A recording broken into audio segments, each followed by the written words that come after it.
Well, talk about a controversial issue. Unmarried heterosexual couples in the Foreign Service say they should be entitled to the same federal benefits that homosexual couples who aren't allowed to get married receive right now. Do they have a point? Here for a fair and balanced discussion on this hot-button issue, Bernard Whitman is a gay rights activist and a Democratic strategist, and Peter Sprigg is a senior fellow with the Family Research Council. Welcome to both of you this morning. Thank you. Thank you. Peter, let me start with you. You're against this. What's wrong with extending federal benefits to unmarried couples who've been living together for a number of years, by all accounts seem to be living the same life that these unmarried homosexual couples have now these federal rights? Well, we need to remember that the reason society gives benefits to marriage is because marriage gives benefits to society.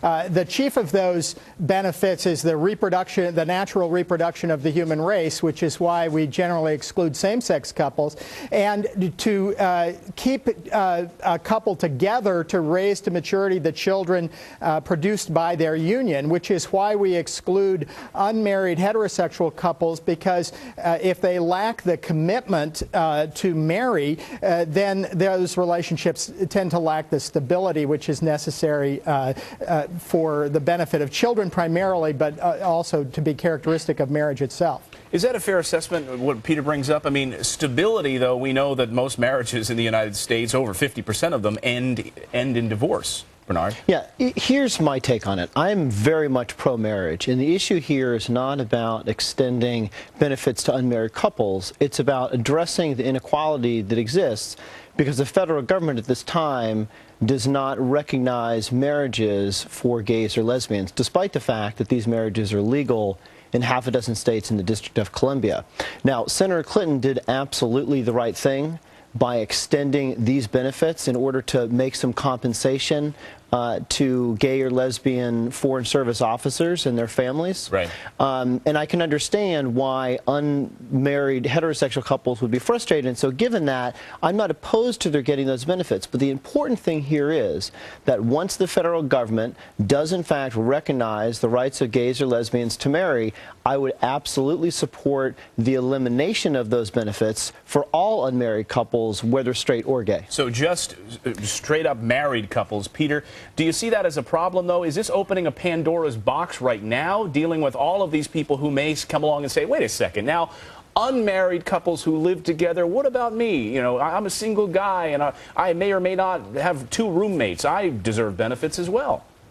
Exactly. What we're seeing is the deconstruction, really, of marriage, and seeing the so-called benefits of marriage being treated as a big government entitlement program, which everybody wants a piece of, instead of something unique to the marital relationship. And certainly this is an issue that's come up in other places. Why should a couple have to be in a sexual relationship, in a conjugal relationship, as they put it, in order to receive benefits? And so in some contexts, you know, could be a brother and sister. It could be a mother and daughter.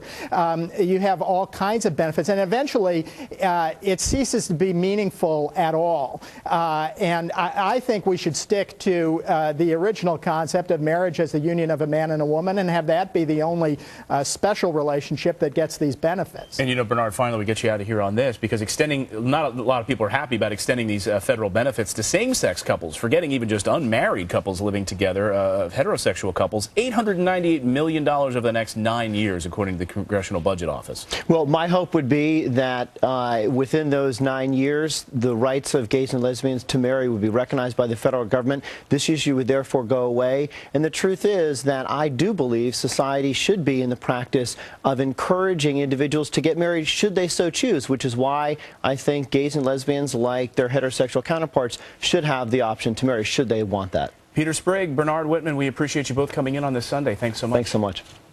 You're welcome.